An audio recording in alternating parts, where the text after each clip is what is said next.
Captain, we have a proximity alert with the planet Geekery.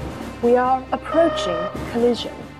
Quicks, get somebody on the comms, enter in the security code. 257. Security code accepted. Hello, devoted geeks, and welcome to episode 30 of Comm Talk, the podcast extension of Geek Devotions, the YouTube show from a couple of devoted geeks devoted to let people know that they are loved. I'm Dallas, and with me is Celeste, and we're going to talk about some really cool stuff today. However, do me a favor, as you listen to this podcast, please interact with us. Send us your thoughts via Facebook, Twitter, Instagram, all that good stuff. All you got to do is look for Geek Devotions. We're across all of those platforms. Also, do us a favor, leave some reviews on iTunes. It helps people understand who we are and consider, subscribing to us. That's always a cool thing. All right, so Celeste, it's kind of a different episode than we normally do. True. It's kind of off the cuff. Very true. What are we talking about today? We are talking about the latest 2 episodes of Agents of S.H.I.E.L.D. Yeah, episodes 6 and 7 of season 5. So this has been an interesting season, and so we'll just kind of start with a recap of the season. It picks up right after the end of last season. And by the way, for those of you who haven't been watching, this will be spoilers all throughout this episode. Spoilers! But most of this is still available on Hulu, I believe. Yes. But anyways, it picks up right after the end of last season, and they're at the diner, and all of a sudden they're all kidnapped, the entire team. Except for one. Yes, Fitz. And they're transported not 90 years, but several years into the future. I forget how many years in the future it is. It's quite a few. Right. And so we go on this kind of adventure of discovery of what's happening. And basically, Earth has been exploded. Been exploded. I ate too many tacos and then I exploded. And then, so we have the team that try to survive. There's this prophecy about Agents of S.H.I.E.L.D. showing back up again. And as it turns out, Earth is, the human race is surviving in what used to be an underground base. And is it the Kree? Yeah, yes, it's the Kree. Have kind of taken over, and there's this one main Kree named Cassius, who's kind of the emperor of this thing, and he's pretty fancy. I'm so fancy. And he's blue. He is. He's blue, but he's not your typical Kree warrior. No, he's kind of an uppity type of individual. Yes. And so, but he is... Which is surprising, because the general thought process of the Kree is that type of thing is not okay. Well, and let's get into some spoilers here. We're trying to figure out throughout the entire season so far why he's in charge, because he's so not Kree-ish. Mm-hmm. But how, he's running this whole place and what's happening with that. And it turns out that he has been causing people to go through pterogenesis, and he's selling off Inhumans. And that's not why he's in charge. No. But he has this rule where earn a life and take a life, basically. Life earned is a life... Life spent... Wait. Life given is life earned. A life spent is a life earned. Yeah, that's what it is. Yeah. So it's really quite interesting little dynamic he's got running here. Fitz, however, he's still in the past. And we find out, I think in episode, do math right, 4, that there's this space alien. Kind of reminds me of the Watchers from Fringe. He's a chromaton. And he... They actually... I've met one of those race... You met one? Really? Well, not in person. What's to say? I can't tell you that information. Oh, no. I'll have to erase your memory. Again. Look into the light, Dallas. No. No, but in She-Hulk, they deal with that race, or someone from that race. Really? That's pretty nifty. And so, just a random side note there. Right. As you can tell, this is completely unedited, so you're getting our brains. This is our conversation. We're trying to talk through this thing because we picked it up yesterday, the second half of the break, because this went to a break. Yes. So we're trying to talk through this. But right before the break, we saw Fitz, and you have this, what do they call them? The chromatons? The chromatons, that's right. He's a chromaton. The chromaton helps Fitz get to the future, the long way around. He basically puts him in a time capsule and shoots him into space. And he's Sleeping Beauty. And then wakes him up in the future. and sets him up with this crazy identity as this mass marauder who's feared and very wealthy. And so Fitz is having to tap into some of his framework mentality to kind of pull off this personality. What'd you think of that? Well, I think it was well timed because he did not have enough time from the framework, leaving the framework to now to really get completely out of that mindset. Right. So it's fitting that he's having to use it again. And I think that had they done this like next season, it would not have been as believable. I don't know. I feel like if they'd done it next season, it would have been one of those, like, he's really digging into some darker stuff, and they would play it off as that. It's like, this is a past that he's tried to forget, and he's worked hard, but now he's having to tap into it. But if they'd done that, then they wouldn't have been able to play around with Mac. Right. Poor Mac. Poor Mac. I feel so bad for him. So, but anyways, he's in the future now, and so we start off the second half from the winter break, with an episode called Fun and Games, where Daisy is basically put up in a fight club, as our friend Ben from our last podcast episode had said in his show, Welcome to Level 7. He kind of called it was like, what do you call it? He's like, Agents of S.H.I.E.L.D. Fight Club. I could see that. And what it is Cassius is putting Inhumans up against each other to fight, but now that he has Daisy, who has apparently been deemed the destroyer of worlds, the one who's supposedly destroyed Earth, she's the one that is responsible, according to their fragmented history that they have, that destroyed the Earth years ago. He's putting her up for a bid, and so he has this kind of like battle royale type of thing going on while bidders are there to watch and bid on different Inhumans. I don't know if I'd necessarily call it a fight club as much as it is a dog show.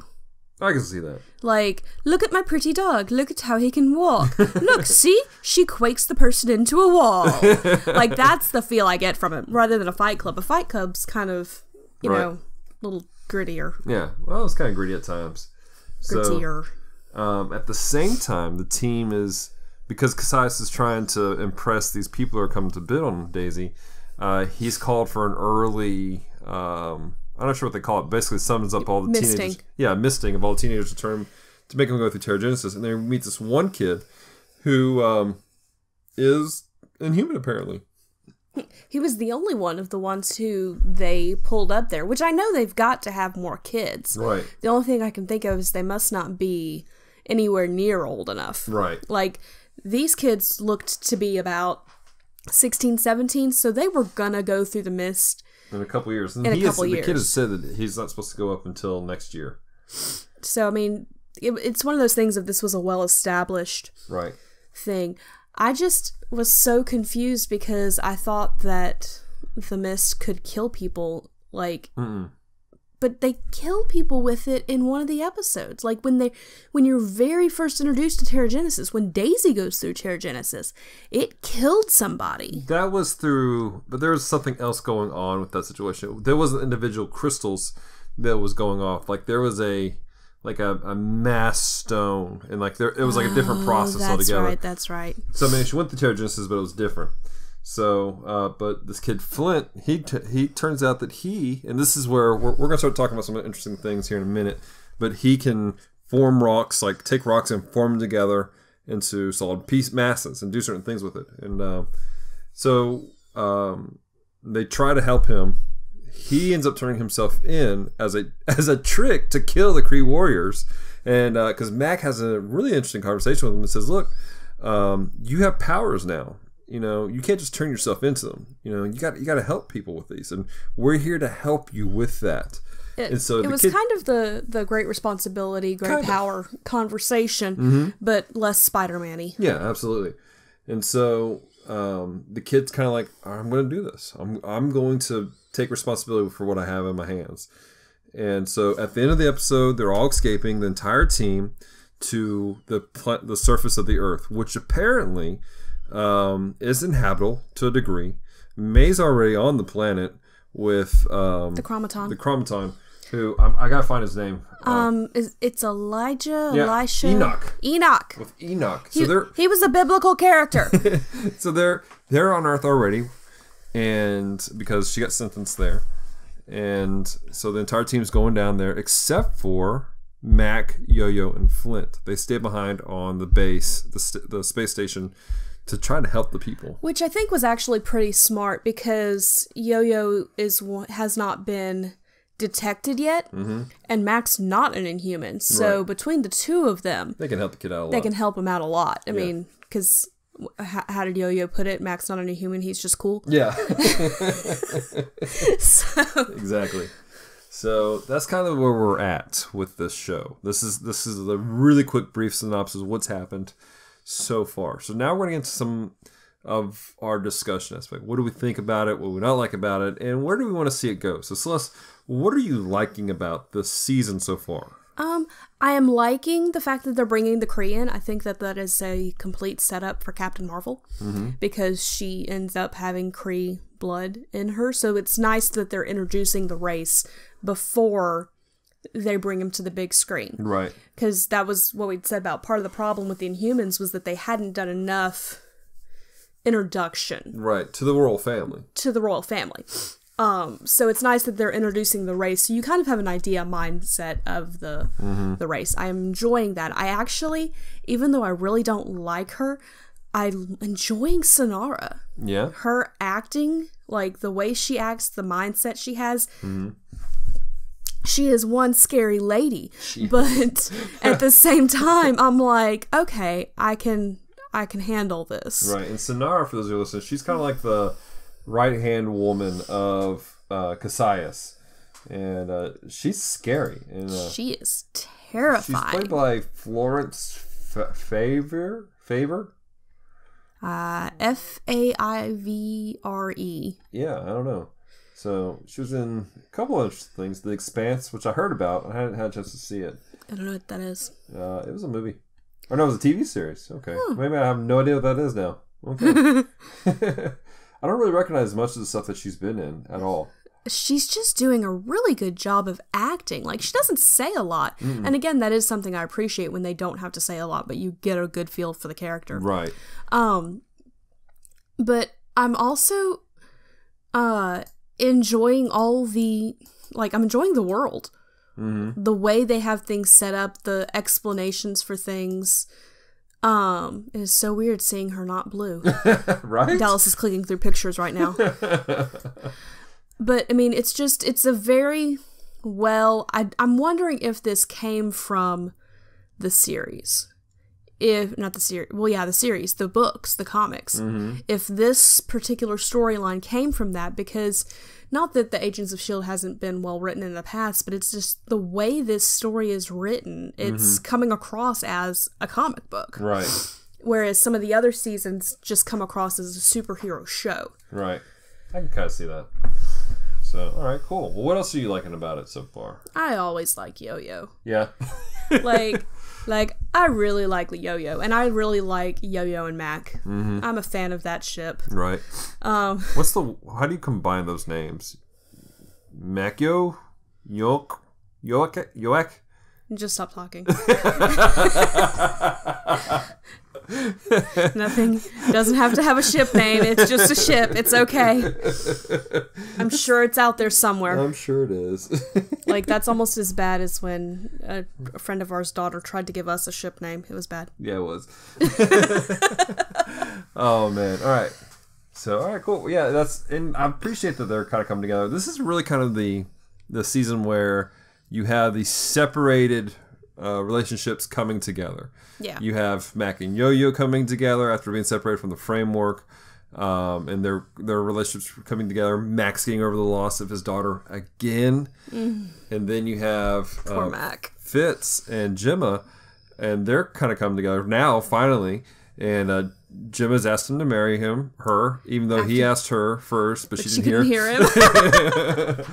But they're coming together, and Fitz has kind of worked through that whole I was such a horrible person in the framework. Did you catch that they've started referring to them as Fitzsimmons again? Yeah. In the first season, I thought one of them was Fitzsimmons, and then the other one was just never mentioned. Right. Like, because they were always said their names, one right after the other. Right. It was never Simmons. It was always Fitzsimmons. Right. So I found that interesting when that happened. I was like, oh, look, they're back together. Even in names. There you go. So I appreciate that they're kind of repairing some of that stuff right there. I'm curious as to what they're going to do with this kid, Flint. And we'll get into some why I'm interested in that later. But they're kind of setting him up to be an interesting aspect. I feel like the way that they set the society in this floating space station, if you will, it's really quite interesting. I'm curious, the people who wrote the script, they really put a lot of thought into it because it really does make sense. It's horrible. It's a horrific society, but it makes sense. It would work. Yeah. It would be horrible for the people in it, but it would function. Right. So, I think that the metal, not the metal, the stuff that they said that had the gravity. Yeah. I don't remember what they called it. I feel like we've heard of that before. I feel like we have too. I just can't remember where. Don't remember what it was though. Mm-hmm. Was that called Graviton or something like that? Gravitron. And so I feel like it was like they mentioned it in an earlier season. Right. I'm looking it up while you keep talking. Okay. So, but it was interesting to me because it felt like one of the things that we were supposed to know what was going on. Mm-hmm. And so it was... Sorry, I'm getting distracted by the pictures on the screen. It was one of those things of I'm like, why is this not... Oh, it was that! Yeah. So there's a website that we found, and it's talking about it. Goes, perhaps the most disappointing subplot to all, but disappeared from to disappear from the show and thus the MCU is Gravitron, introduced as Dr. Franklin Hall in only the 3rd episode. Gravitron was one of the Avengers' most dangerous foes. So it was a person. His ability to allow him to control gravity, which makes him a bit like Magneto, only with fewer limitations or Holocaust illusions. Wow, that got dark real quick in this article. Really quick. So it was from gravitonium. That's what it was. Oh yeah, that was the word. He fell into an experimental, presumably dying. So at least they're pulling from season 1 for it. So I appreciate that. Well, that explains why we didn't remember it because season 1 was a long time ago. Yeah, it was. Now, what'd you think of the fact that Fitz had to really dig deep into his past for those scenes where he's playing this marauder? It honestly didn't feel like he was playing. Mm-hmm. Like, it felt like he was just, okay, it's okay to be this person in this moment because I'm doing it for the right reasons. Mm-hmm. Rather than in the framework, he was being manipulated to act like that. Right. It was I'm doing this for my own self. Mm-hmm. So, honestly, I kind of appreciate the fact this season has made him pretty hardcore. Like, he's tough. I mean, he was always just kind of like the, real, like, neat and kind of almost like Cassius, just like, I'm not into all this stuff. But, like, they've unlocked some stuff, and I really hope that as the season progresses, they kind of hone the balance of that. And he kind of moves past, because it was kind of annoying, I don't say towards the end of last season with his, I was a horrible person in the framework. I can't believe I've done this. I'm like, okay, dude, shut up and move on. I like the fact that you say it was annoying when it was only like 1 episode that they were out of the framework. But he said it so much. He did. But the gravity of it. I understand the gravity of it. In that 1 episode. Right, but he even complained about it in the episode called Rewind. Right before, like, at the front end of it, he's complaining about it. So, I mean, that's one of my things about it. Well, and again, we're talking 2 episodes here. Right. I feel like it's just because it was getting kind of annoying, because he can be kind of whiny. Mm-hmm. So, I do appreciate that he's not slow anymore. Mm-hmm. Like... He's kind of quick on the uptake with certain things. Well, no, when Jerkface dropped him in the ocean, mm-hmm. and he had basically a stroke, and he lost... motor function. Oh, you're talking about that. Speech. Yeah. He moved past that a long time ago. He did, but at the same time, there were little things throughout the rest of the seasons that are now gone. I got you. Little traits that the actor has dropped. I got you. So, which I appreciate him putting them there, but I was ready for them to go. Right. Okay, well, let's transition this because this season isn't as well received by some as other seasons have. I've heard personally some people complain about it. Like, they don't like the aspect of being in space and all this other stuff. And I feel like some of it was a misplaced... What's what I'm looking for? I think they were looking for it to be a link to the Guardians of the Galaxy. Oh. And because it's not, and the fact that it takes place in space, they're not enjoying it, which I feel like is unfair. Well, if they were looking for it to be connected with the Guardians of the Galaxy like you think, then they were expecting it to be lighter. Mm-hmm. Guardians of the Galaxy, while very good movies, very well-written storylines, are very light movies. Like, even, we just recently watched the second one. Right. And even the guy whose ego was as big as a planet, literally. Because his name was Ego. Because his name was Ego and he created the planet. You know, even with that villain, it was very lighthearted, very joking, and while you have that in certain characters, S.H.I.E.L.D. as a whole is much darker. Mm-hmm. Like, even in the comics, S.H.I.E.L.D. is darker. Yeah, it Doesn't is. matter if it's Nick Fury or Maria Hill running it. it's dark. Right. Well, what are some things you don't like about the season? I don't like how little they're doing with May. Okay. They delved really good into her character a while back, and they did some stuff with her in the framework, and they really haven't done a lot. Well, to be fair, again, we're 6 episodes in, and I mean, there's a huge cast, and this is the problem we have with team movies and shows. When you have a bigger cast, you really have to work to get everything done. That's, I mean, to be honest, most of your superhero team up movies struggle because of that. Yeah. And doing a TV series, I mean, you got a lot of big personalities here. They might be able to, they might be able to fix it in further episodes, and I can kind of see the focus shifting a little bit to her. But I mean, she went through just as much as Fitz did. Right. Except she wasn't as manipulated as Fitz was. True. So I feel like that they have an opportunity here to delve into that. Yeah, but you know how they do. I mean, they've done this in previous seasons where they will dedicate an episode here and there to at least one member of the team, following them, so we get that insight of what's happening. So let me ask this: are you feeling then that this season is moving too slow? I don't know if it's moving too slow because there has to be so much world building. But at the same ironically, with the world destroyed. Ironically. But at the same time, I feel like they could have moved the story along a little bit faster, but it's not a complaint that I would have necessarily thought of they're going too slow. Right. So it's more a matter of May is one of my favorite characters, so I wish they were focusing on her a little bit more. So I am not a fan of Deke. He's the guy that we thought was supposed to be the Guardians of the Galaxy reference, but he's the guy that he was kind of helping them in the beginning of it. The traitor. Yeah, the traitor. I'm not a fan of him, and the character is annoying.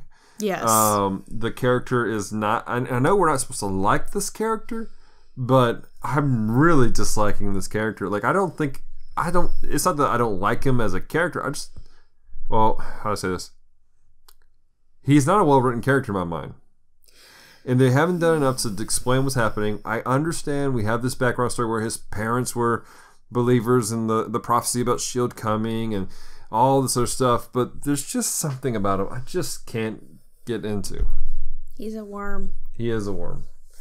So, I don't know. I would be intrigued to see more of his backstory because I feel like there's a reason that he is like he is. But at the same time, I feel like they're trying to ship him with Daisy, and I am not for that. Why not? No. Just no. Right. She needs a good guy. Right. So. If she's gonna have a guy, she needs a good one. Well, then let's move this conversation forward then, and let's talk about where we think this is going. And I want to specifically, at the moment, talk about Flint. Yes. I think you and I had the same thought on that. Yeah. In this show, you see Flint taking rocks and he's forming them together and repairing things and like making new masses. And knowing that the Earth has been shattered and bits and pieces are just floating around in space, this just seems overtly obvious that they're going to try to get him to do something where he brings everything back together. Now, the question then becomes the whole time paradox aspect and asking the question, what are they going to do? Which time paradox model are they going after? Are they going to do the eternal loop where they go back in time, but they have to go back to the future to change it to the present? Or are they going to do the alternate timeline aspect? I don't know.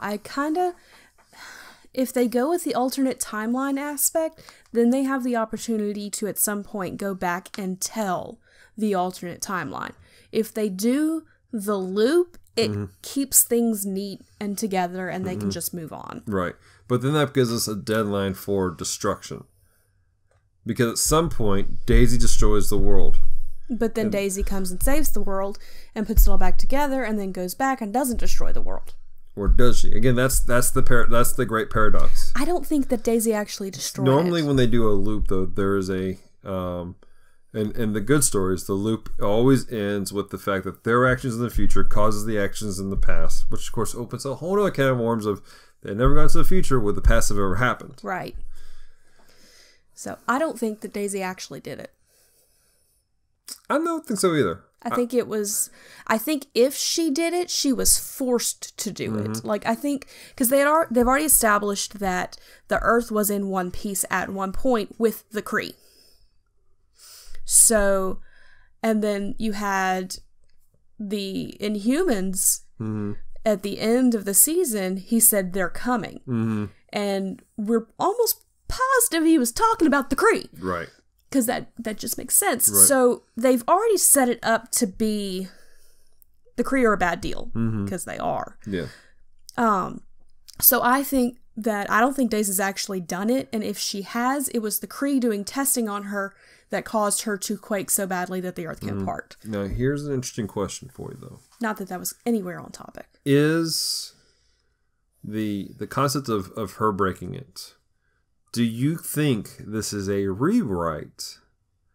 And then the original thought process, it was supposed to be Black Bolt who destroyed the Earth. But because in the Inhuman series it just was not well received, they did a quick rewrite where it was Daisy. No, because if Black Bolt had done that, the Earth would be gone. Like, there would be no debris. Gone. Right. I don't know. Okay. Well, interesting. All right. But we both feel like Flint's the one that's supposed to bring it back together. Yes. Right. And I feel like that would make sense. I think it'd be neat and clean. What about the fact that Homegirl, the girl with the Robin, shows up at the end of this last episode? What are your thoughts on that? Oh, it makes sense. Yeah.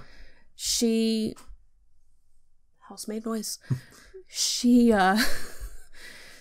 They had already set her up when they put Fitz under that they were going to be safe, they were going to be taken care of. So it would make sense that she would be somewhere safe when all of the crap hits the fan. So I found that interesting. Yes. And I appreciate they brought her back. We first hear about her from a couple seasons ago. Yeah. And that's what I'm liking about the series is they bring stuff back from previous seasons and everything kind of comes together eventually. It just may take a while. Right, in some way. So, but I'm curious to what the rest of her visions are and what she's seeing that's going to take place. Yeah, I am too. I'm intrigued because at the end you see her with May, which is interesting because I'm pretty sure May knows who she is. Oh, yeah. I think it was well known that Daisy was taking care of this family. Because all this was before Daisy went rogue. Right. So I don't know. I'm kind of ready for them to chill with the dramatic stuff and have just normal running around Earth, at least for a season. Right. Yeah, it's kind of hard to do when you escalate things the way you do. And now they have a budget they can do certain things with. Plus, it always has to kind of play into the bigger MCU. It's true. And we're leading up to Infinity War, which is going to be a massive event, intergalactic event. And you almost have to have some of this preparation take place. Well, and I get that, but at the same time, there's still stuff going on Earth. I mean, there's not at the moment, but there is. True story. In the past, there is. So. All right, cool beans. I do think one of my favorite things was the soccer references thing. Oh, yeah. The fact that he was sending angry letters to a soccer magazine that he knew somebody else would be reading. Right. And understand what he was talking about. Oh, my gosh. That's awesome. Well, guys, that's about all we got for today. Hope you guys enjoyed this episode. It was kind of a quick put-together episode, I know. We're working on some stuff for the future. Keep an eye out for our extra Tuesday episode on YouTube and Facebook. We're going to talk about some major changes that Facebook has done and what that means for the future of Geek Devotions on Facebook. And Bible study on Tuesday. Yeah, Bible study on Tuesday. We're going to do Titus. Yes. Chapter 1. So look forward to that. And yeah, lots more really cool things. Make sure you check out Devoted Geek Life. We're really pushing for you guys to do that. Check out Devoted Geek Life and be part of that. We're also going to put together a newsletter mailer that's going out. And here in a few days, as soon as I get certain things done, we'll actually have a link on our website, geekdevotions.wordpress.com, for you to be able to sign up for that and receive some emails from us every so often. That hopefully you will not consider spam. Hopefully. Spam. All right. Spam. Spam, spam, spam. Spammity spam. Oh, Monty Python. Things that normally get edited out.